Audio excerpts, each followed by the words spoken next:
On the 9th day after I gave birth, my husband stood at the foot of our bed with a suitcase already zipped and said, with the patient smile he used when he wanted to sound reasonable, that the baby's crying was making his mother anxious.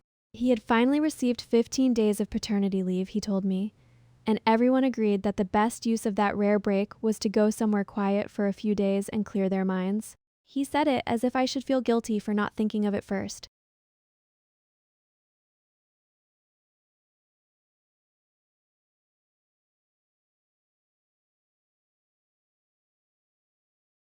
I was still moving like a body stitched together in a hurry. My abdomen ached every time I shifted. Milk had only just begun to come in. My daughter woke every 2 hours, and I could not lower myself into a chair without gripping the edge first. Yet Julian stood there talking about fresh air, scenic trains, and how his father had always wanted to see the hot springs north of the city before the tourist rush began. His mother nodded behind him, as though she, rather than I, were the one who had just come home from the hospital, with a wound hidden under her clothes.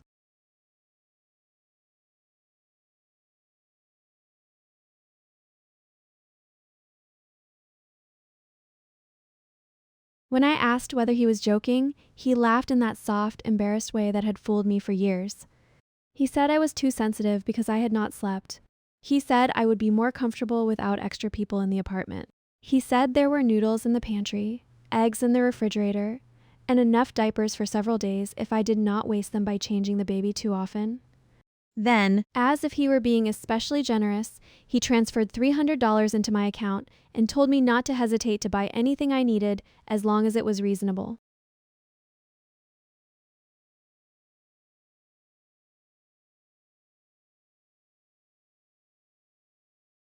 Reasonable. That word sat in my mind like a stone. By reasonable, Julian meant quiet.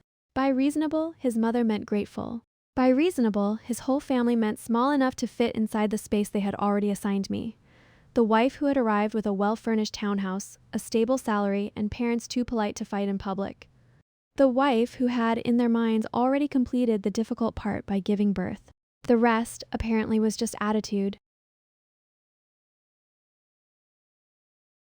Before leaving, Julian leaned over the bassinet and looked at our daughter the way someone inspects a purchase they are not sure they wanted.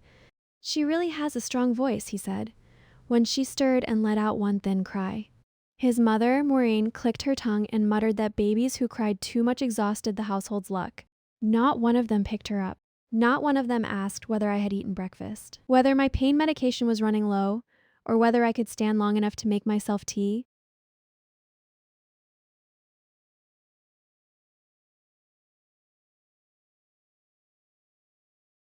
They left in neat traveling clothes with the kind of energy people reserve for weddings and airports. Julian rolled his father's suitcase to the elevator. Maureen carried a designer tote I immediately recognized as mine, though she wore it with such authority that for a moment I wondered whether I had somehow forgotten giving it away. A chain flashed at her throat, the gold pendant my mother had bought me in Hong Kong on my 28th birthday. I stared at it. Julian followed my gaze and had the nerve to smile sheepishly, as if the theft were merely awkward rather than deliberate.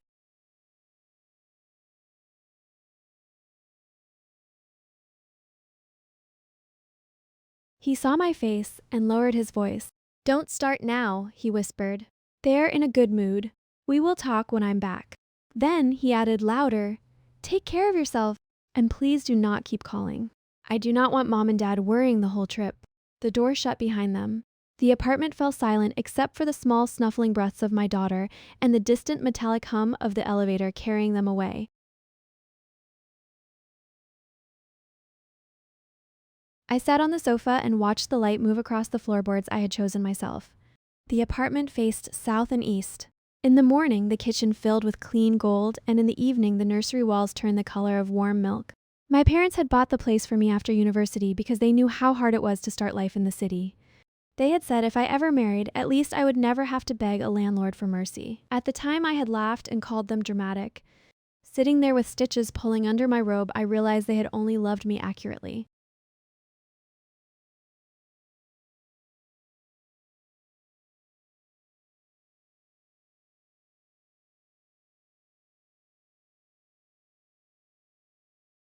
My daughter stirred again. I picked her up, settled her against my chest, and watched her mouth search blindly before it found me. She was so new that even her eyelashes looked unfinished. Her fingers were translucent at the knuckles.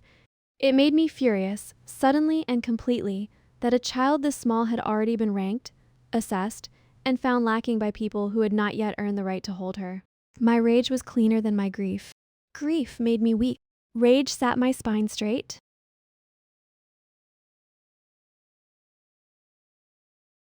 I took my phone and called a real estate broker named Simon Wu, a brisk young man who had once helped a colleague buy an apartment across town. He remembered me immediately. When I told him I needed to sell my townhouse fast, very fast, price secondary, he paused only long enough to ask whether there were title complications. None, I said. It is solely in my name. I want buyers in as soon as possible. He asked if I was sure. I looked around the home I had built and said yes with a calm that surprised even me.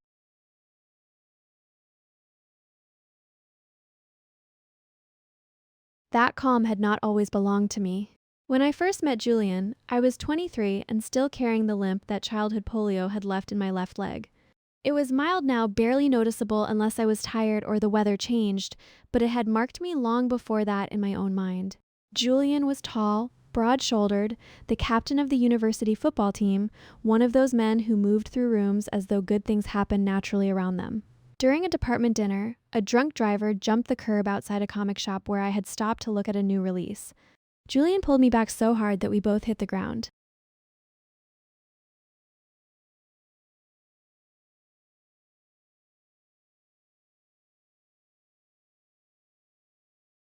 For months afterward, everyone told the story as if fate had staged it beautifully for us. The handsome athlete saved the girl no one expected him to notice. Julian brought me soup when my wrist was bruised and said he did not understand why I seemed surprised by his kindness. He listened when I spoke about design, about color, about the online retail ideas I wanted to build one day for my parents' home textiles business. He never mentioned my leg unless I did. When he kissed me for the first time, I thought some private border in my life had dissolved.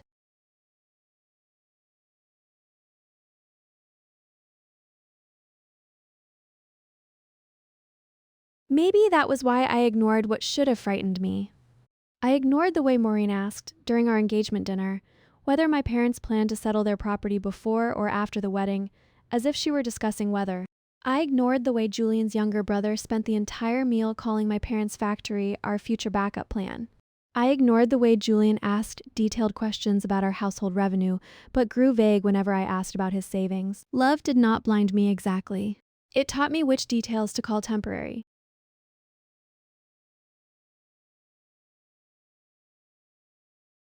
After we married, the details stopped being temporary. Maureen demanded my salary card for safekeeping, saying young couples wasted money unless elders supervised them. When I refused, she wept to relatives that I looked down on rural parents and thought money made me superior. Julian took my hands and begged me not to escalate things. He said his mother had suffered enough in life. He said peace was more important than pride. Each time I yielded, he called me mature. Each time I drew a boundary, he called me harsh. I mistook his preference for smooth surfaces as gentleness. Then there were the smaller humiliations, the ones that looked petty alone and formed a system together. During my first trimester, when even the smell of rice made me nauseated, Maureen insisted on coming to care for me. For 3 straight days, she served me watery greens while quietly frying pork ribs for Julian after I went to lie down. Julian said she had grown up poor and simply did not know better. Once, because he had told her I liked soup, she set a bowl beside my plate and asked whether it tasted good. Only after I thanked her did she explain with a laugh that it was just water boiled in the pan after stir-frying, with a few scallions scraped in from the bottom.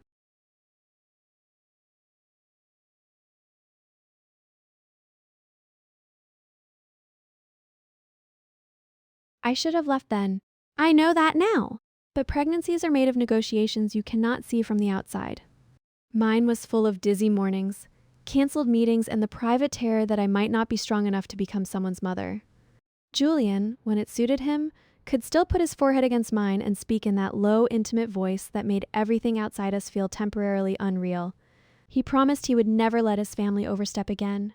Then he handed his mother money from his credit card because she wanted to buy gold before prices rose. We fought. I threatened divorce. I even went to the hospital intending to end the pregnancy.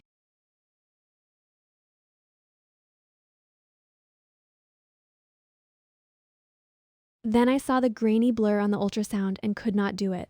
I hated myself a little for that weakness. Later, I understood it was not weakness.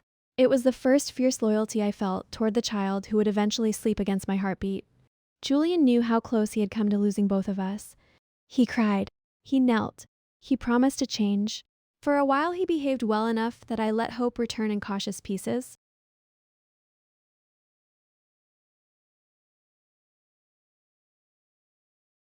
Hope was what he spent. By the time I was 8 months pregnant, my parents' export orders had multiplied. Their factory in South City ran late into the night. My mother wanted to come before the due date to help me settle in. Julian told her not to rush, said he had arranged everything, said the leave policy at his company would give him enough time after the birth. Looking back, I see the elegance of his calculation. My parents were 3 hours away by train. He knew exactly how isolated I would be once the baby arrived, and exactly how much pressure could be applied to a woman who had just been cut open and told to rest.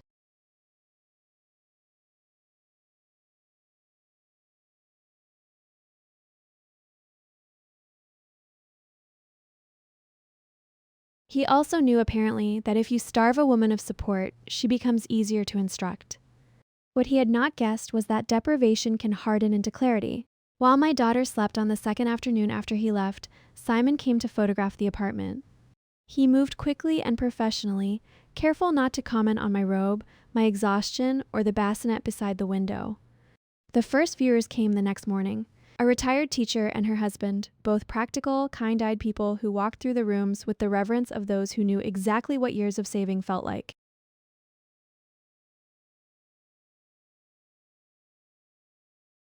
They loved the cross breeze. They loved the built-in shelves. They loved the fact that I had chosen sturdy appliances rather than trendy ones. "You cared for this place," the wife said, almost accusingly. "Why sell so urgently?" I told her only that I had had a sudden change in family circumstances and needed a clean transaction. She looked at the baby in my arms, at the half-healed exhaustion in my face, and did not ask another intrusive question. By the end of the visit, she and her husband were already talking to Simon about numbers.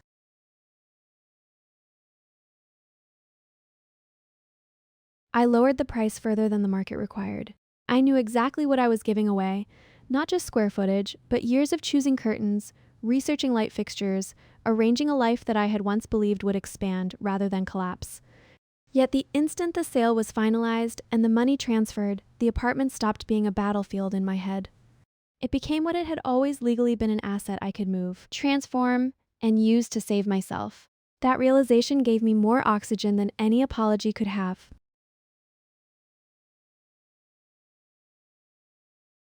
Before leaving, I packed everything that truly mattered: my daughter's things, my documents, my laptop, the jewelry that had not already been pilfered, the small watercolor my father had painted of a riverbank the year I turned 20. I documented the missing items carefully. Screenshots of Maureen wearing my pendant and carrying my handbag on holiday went into a folder.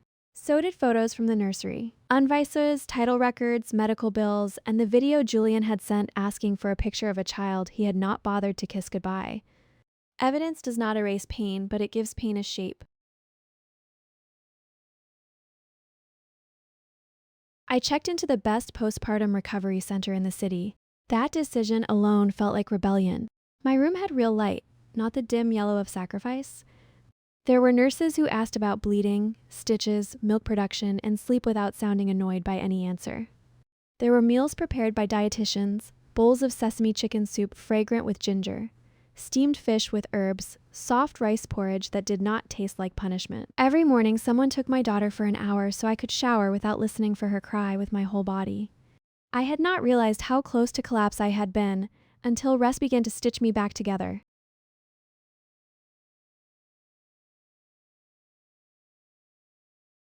Then I called my parents and finally told them everything.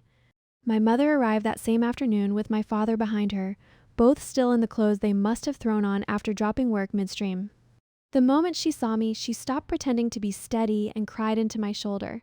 My father, who usually spoke only after thinking long enough to remove all sharp edges from his words, looked as if he wanted to smash something expensive. He stood beside the bassinet and said very quietly, "You did right." In my family, quiet meant final.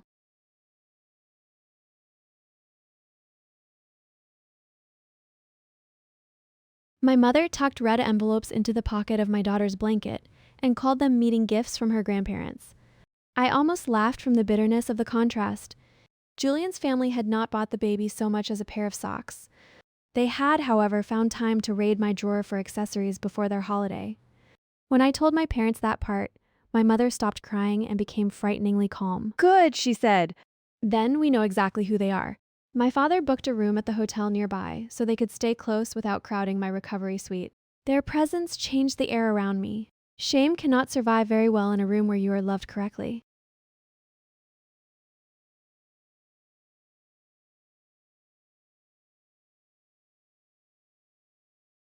2 weeks later, Julian came back from his trip. He used his key. The lock did not turn. The new owners told me afterward that he stood there for several seconds as though the door itself had betrayed him. His mother pounded first, then shrieked. When the wife I had sold to opened the door, Julian apparently blinked and asked whether they had the wrong floor. She handed him the envelope I had left with the front desk. The divorce papers, a brief note, and a demand for the return of all personal items removed without permission. Then she shut the door and called building security when Maureen continued kicking at the threshold.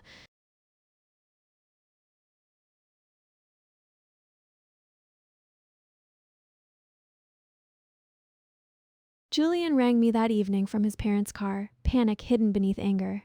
"Why would you sell the apartment without discussing it with me?" he demanded. I was in the recovery center's nursery, learning how to soothe my daughter through a cluster feeding hour without doubting my entire competence. The contrast made me almost laugh. Why would I discuss the sale of my premarital property with a man who abandoned me on day 9 after childbirth, I asked. And while we are discussing missing courtesies, why is my pendant on your mother's neck?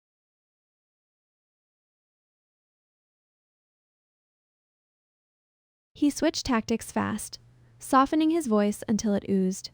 "Come on, do not be like that. Mom just borrowed a few things for the trip." You know how she is. I told him I did know exactly how she was.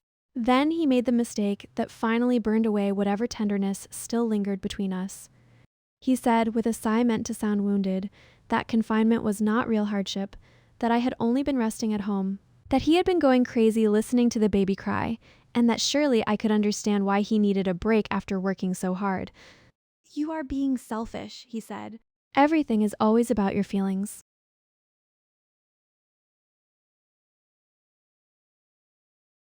Our daughter was asleep against my chest while he said it. I remember looking down at her ear, perfectly curled and delicate, and feeling something inside me go cool and exact. "Sign the papers," I told him. "If you do not, I will let the court enjoy every screenshot I have collected." He exploded then, called me ungrateful, called the baby a burden, said no decent man would want a woman with a child and a temper. By the time he stopped shouting, I was no longer even angry. People tell the truth most clearly when they think they have nothing left to lose.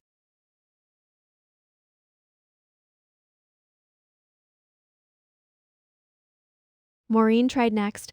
She called sobbing, told me she had always treated me like a daughter, asked how I could leave the family with no place to stay. She mentioned the little travel souvenirs she had bought for me as though a keychain balanced the scale against abandonment. When tears failed, she switched to contempt. In her day, women worked during confinement. In her day, nobody hired specialists or talked about mental strain. In her day, decent wives endured. "You are enjoying luxury and still making a scene," she said. "What more do you want?" I nearly told her, to live in a world where women like her did not mistake suffering for moral superiority. Instead, I said only, "I want your son's signature."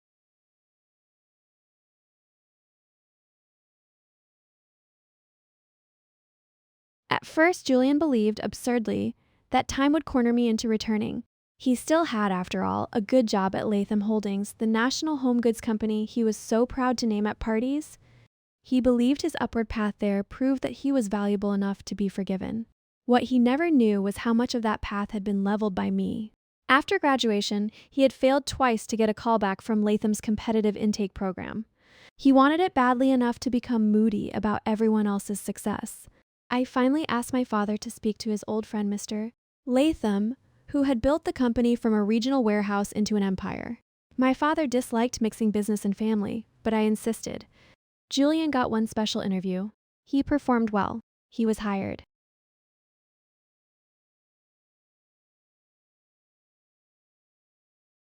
I never told him.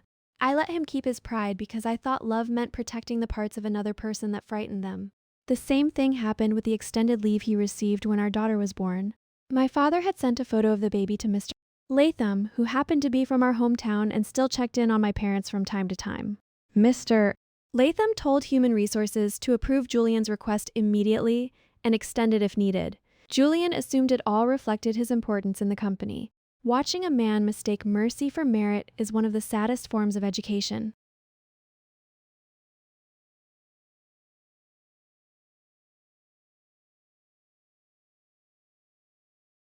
After hearing what happened, my father mentioned only the facts to Mr. Latham over tea. He did not ask for revenge. He simply said his daughter had sold her house and entered a recovery center because her husband had taken paternity leave and used it for tourism. Mr. Latham was quiet for a long time, then asked a few clipped questions about dates and documents. 3 days later, Julian's probationary promotion vanished. A week later, he lost his job entirely. Officially, the company cited conduct inconsistent with its family values policy. Unofficially, no one wanted a man in leadership who treated his wife and newborn as disposable luggage. That, more than the divorce papers, finally made him afraid. He came to the recovery center and knelt in the corridor outside my room, where mothers in soft slippers shuffled past with breast pumps and tea bottles. He told me he had been stupid, immature, led astray by pressure from his parents. He said our daughter needed a father. He said he could change if only I gave him one chance. When I looked at him, I did not see the man from the comic shop curb anymore. I saw the exact shape of the bargain he was offering return, and he would perhaps try not to neglect me quite so openly next time.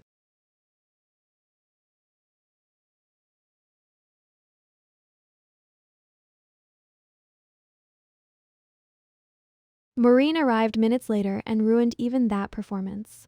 She yanked at his sleeve and hissed that men had gold beneath their knees and should never kneel for women. Then she started pounding on my door and calling me a snake, a viper, a woman who sold her husband's house and ruined his future. Security escorted them out while she shouted that she would never let this go. I believed her. People like Maureen do not forgive the ones who stop carrying them.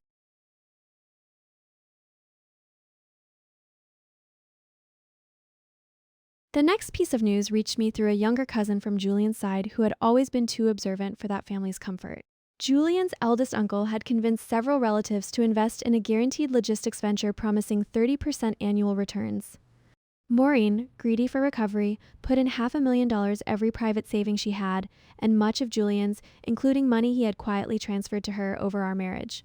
She also liquidated the gold set she had once flaunted. Only the gold turned out to be plated brass sold through a friend of that same uncle. The uncle disappeared. The partner disappeared. The money vanished. Maureen collapsed from a stroke and woke half paralyzed, her speech broken into wet fragments of rage.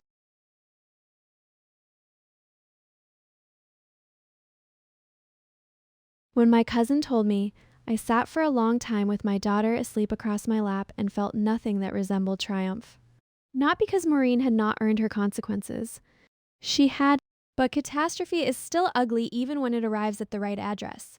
What I felt instead was gratitude that I was no longer tied to their sinking house, that my labor and my child's future were no longer positioned beneath people who believed entitlement was the same thing as inheritance.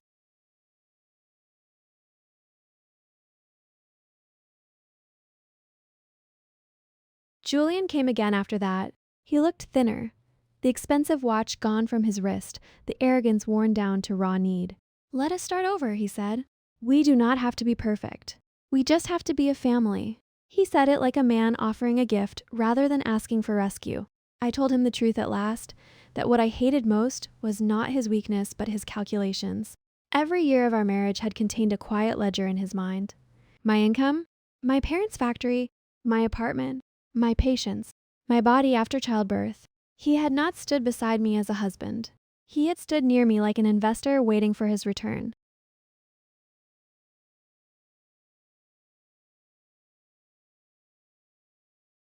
He tried one last weapon then. I saved your life, he said. He meant the car, the university curb, the origin story we had all polished into romance. How can you forget that? My answer surprised even me with its gentleness. I remember, I said. That is why I stayed much longer than I should have. Gratitude can distort judgment almost as badly as fear. A person can rescue you once and still harm you every day after. Both things can be true. Understanding that may have been the most adult thought I had ever had.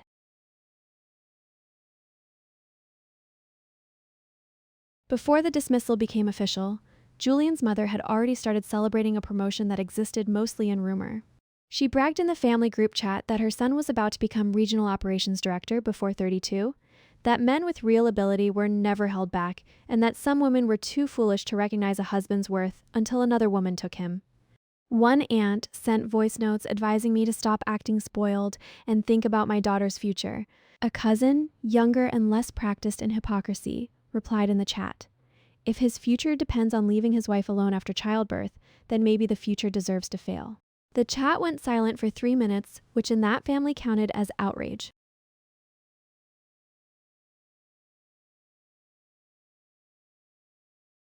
When the termination letter finally arrived, Julian called me sounding less angry than dazed. He kept repeating that there had to be some misunderstanding, some office politics, some jealous colleague who had framed him. I did not tell him that consequences often feel like conspiracies to people who have mistaken indulgence for fairness. He asked whether my father had interfered. I answered honestly. My father told the truth when someone asked. Julian said that was worse than direct revenge. In a way, he was right. A man can prepare defenses against an enemy. He is much less ready when reality itself declines to lie for him.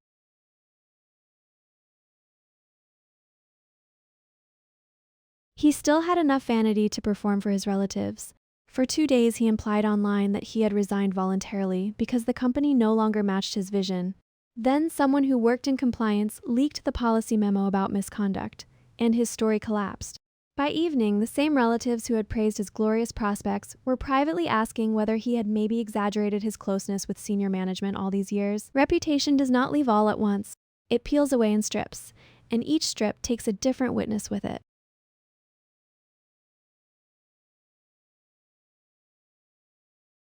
Maureen blamed me for every part of that unraveling. In messages full of uneven punctuation, she called me a curse, a vulture, an ungrateful woman who destroyed the ladder after climbing it. She said that if I had been a proper wife, I would have hidden my husband's mistakes from the world instead of exposing them. That was when I finally understood one of the rules she had lived by all her life. Women were expected not merely to suffer men's failures, but to upholster them, make them comfortable, and present them to the public as virtues. Refusing that service made me, in her eyes, far more criminal than anything Julian had done.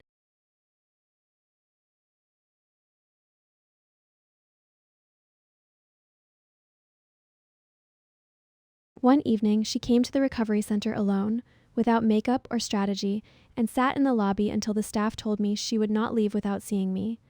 I went downstairs because I was tired of letting other people's chaos seep under closed doors.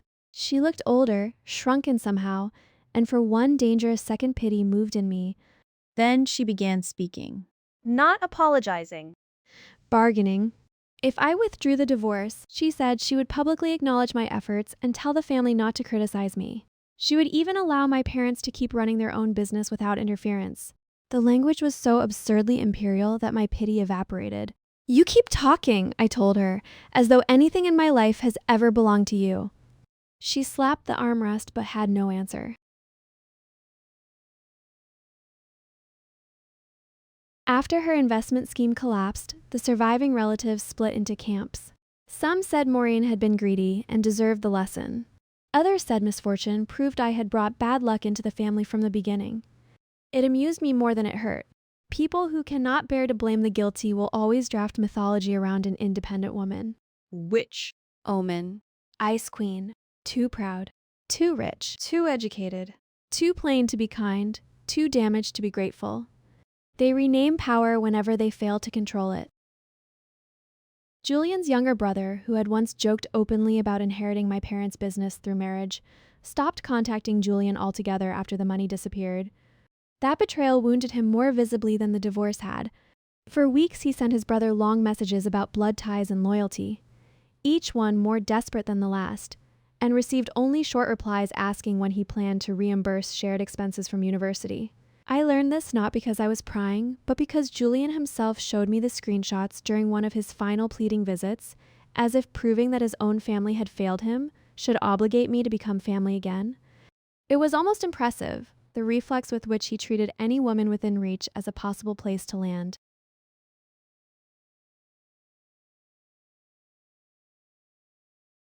I asked him once during those last exhausted negotiations whether he had ever truly loved me or whether he had only loved the feeling of being elevated by association with me.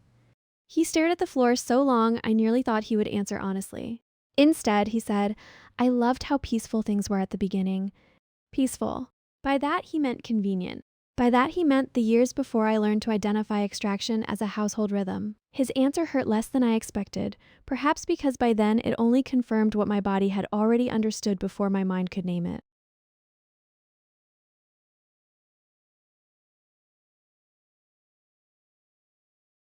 The legal mediator assigned to our divorce tried very hard to push reconciliation. He talked about the child needing a complete home, about men maturing late, about how every marriage passes through storms. I listened politely until he suggested that perhaps I was reacting more strongly because postpartum emotions could distort judgment. Then I placed on the table a timeline: prenatal appointments Julian skipped, money transferred to his mother, photos of the theft, screenshots of his insults, the travel itinerary booked during his leave, hospital records from my surgical recovery, and a written statement from the recovery center documenting that he had attempted to pressure me while I was still under medical supervision. The mediator turned pages in silence. When he finally looked up, all the marriage-saving language had dried up in his mouth. There was one practical battle left. Julian wanted unsupervised visitation immediately, insisting that a father should not be treated like a stranger. I asked him, in front of the mediator, how many ounces of milk June drank in a feeding, what brand of diaper rash cream she reacted badly to, which side she preferred to sleep facing, and what song calmed her fastest during evening colic. He answered none of it. A man who does not know the weight of his daughter after 3 months should not be trusted alone with her for an afternoon. The mediator, to his credit, wrote that down almost word for word.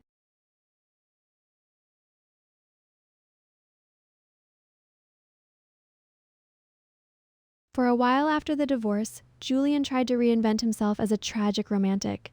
He posted melancholy lines online about mistiming and pride, about how some women mistake a man's pressure for indifference. Mutual acquaintances sent me screenshots, perhaps expecting drama, perhaps hoping I would see that he was suffering and soften.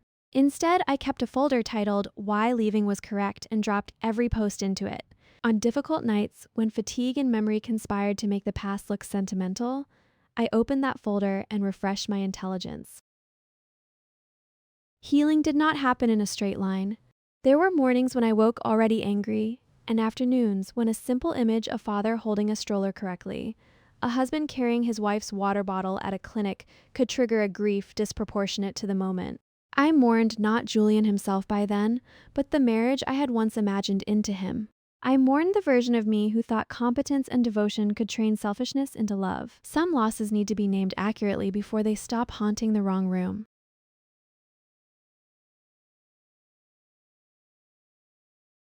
My mother helped with that. Whenever I drifted toward self-blame, she would ask practical questions that cut through fog. Did he know you were bleeding? Yes. Did he know the baby was 9 days old? Yes. Did he leave anyway? Yes. Then stop dressing deliberate choices in the clothing of misunderstanding. My father's approach was gentler, but just as sharp. He would take June from my arms, walk her slowly through the garden, and say over his shoulder, a good man can make a hard year feel survivable. A bad one can make a safe room dangerous. That difference is the whole case.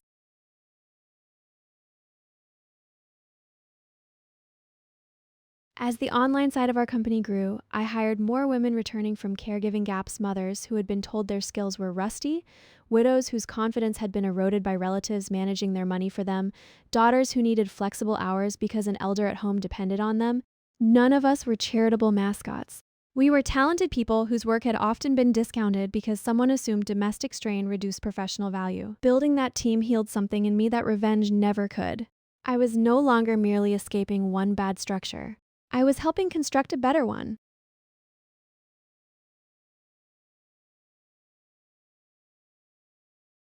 By the time June turned 2, she knew the difference between silk cotton and brushed linen by touch alone, loved hiding in sample cartons, and called the warehouse forklifts yellow elephants. The staff adored her. My mother said the company had never sounded happier. My father pretended to complain that nobody listened to him anymore, then secretly framed the first annual report that listed me as managing director. In the photo from that board meeting, June is asleep on my shoulder in a tiny striped dress, my pen stuck in my hair, and my father smiling at us with such open pride that the image still undoes me.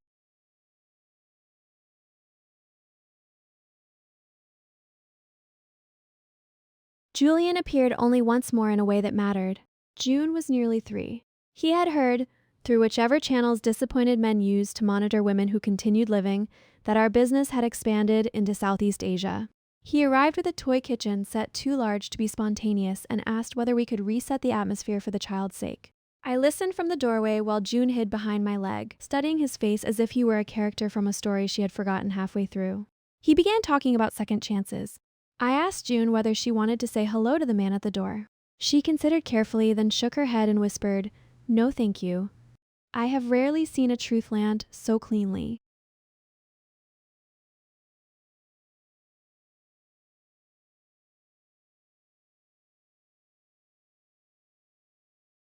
After he left, I stood in the hallway for a long time, looking at the unopened toy kitchen. Then I called a shelter and asked whether they accepted large donated toys. They did. As the driver carried it away, I felt the final threads of that old life loosen. Not because Julian would never return men like him or but their losses for years, but because I no longer needed every encounter to mean something. Sometimes a person simply knocks on the wrong door long after the house has changed hands.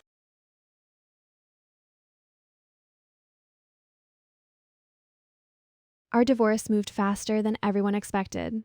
The apartment had never been marital property. His salary had always remained in his own accounts. We split nothing because there was almost nothing shared to split except the fact of our daughter. I sought full custody. He sought visitation and backed down when I demanded it be supervised until he could demonstrate consistency, financial responsibility, and respect. The final agreement required him to pay 30% of his income in child support once employed again. Until then, arrears would accumulate. I watched him sign with a hand that shook only once.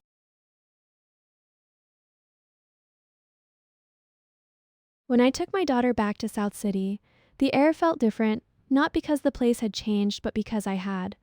I moved into the guest house behind my parents' main home for the first few months, close enough for my mother to steal the baby every morning, and close enough for my father to pretend he was just passing through whenever he wanted another excuse to peer into the crib.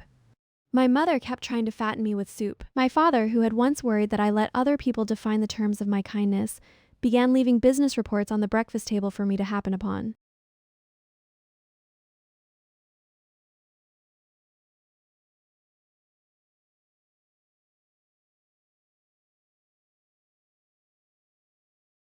I took over the online expansion of the family textile company more or less by accident. At first, I only meant to help while feeding the baby at odd hours. I reorganized the website, reworked our product photography, pushed short-form videos that explained fabric quality without sounding technical, and built direct shipping partnerships that let us bypass 2 middle layers of cost.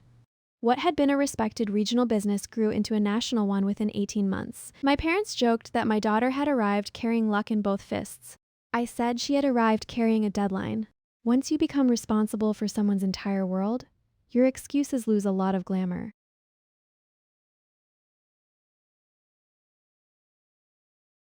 As for Julian, his disappearance from my daily life was almost anticlimactic. He found temporary work first with a distributor, then with a small import company that closed before the year ended. Each time he sent child support, I logged it, thanked no one, and moved on. Sometimes he wrote messages asking for photos of our daughter.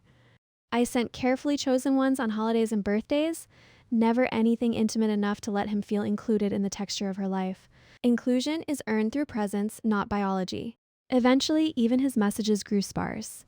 There are men who love the idea of fatherhood more than the practice. Julian was one of them. My daughter, whom I named June because she was born in the month the city smelled of rain and possibility, grew into a soft-cheeked tyrant who adored bath time and refused all green vegetables unless they were cut into stars. When she learned to walk, she would wobble toward the window every evening to wait for my mother to finish work, convinced that her grandmother's footsteps were the son's responsibility. There were nights when I still woke remembering the bright cruelty of that 9th day after birth, the suitcases, the stolen pendant, the phrase, "Do not call unless it is important," but those memories no longer own the room. They had become part of the road behind me instead of the wall ahead.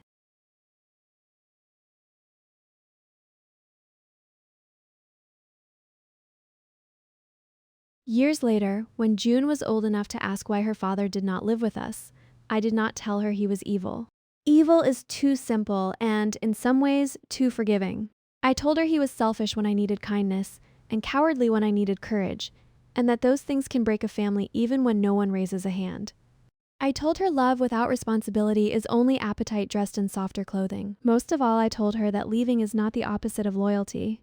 Sometimes leaving is how you stay loyal to yourself and to the child watching you decide what is normal.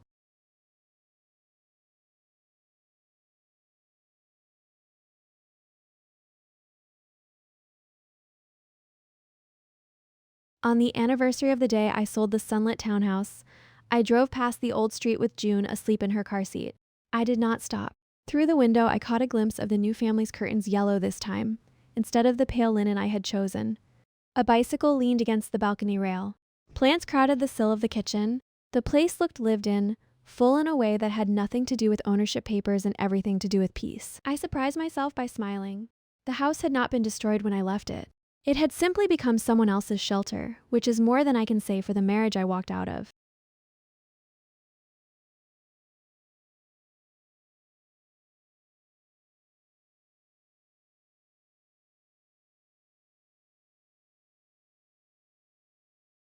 Sometimes people still ask whether I regret not enduring a little longer, compromising a little more, thinking of the child first in the traditional sense. What they really mean is whether I regret refusing the familiar script. A mother sacrifices. A wife forgives.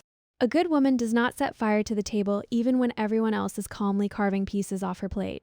I answer them the only way that matters. My daughter sleeps without fear. She has never learned to count the emotional weather of a house before entering a room. She has never watched me beg anyone to treat us as human. What part of that would I regret?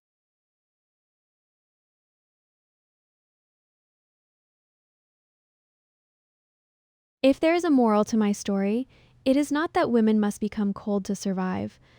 I did not heal by becoming colder. I healed by becoming less willing to donate warmth to those who mistook it for weakness. I still believe in tenderness. I believe in soup when someone is ill, in answering midnight calls and sitting by hospital beds and knowing which silence comforts and which silence abandons, but I also believe doors should close when danger smiles its most familiar smile. Especially then. On June's 3rd birthday, my parents gave her a tiny gold locket shaped like a sunrise. My mother clasped it around her neck and said, "Half to the child and half to me. This one belongs to a girl who will never have to earn permission to keep what is hers." June clapped because she liked the sparkle and had no idea how much history had just been condensed into one sentence. I kissed the top of her head and thought of the woman I had been in that half-dark apartment bleeding, exhausted, newly betrayed, and still somehow able to make one good decision after another. I wanted to reach backward through time and tell her this: you are not trapped. You are only early.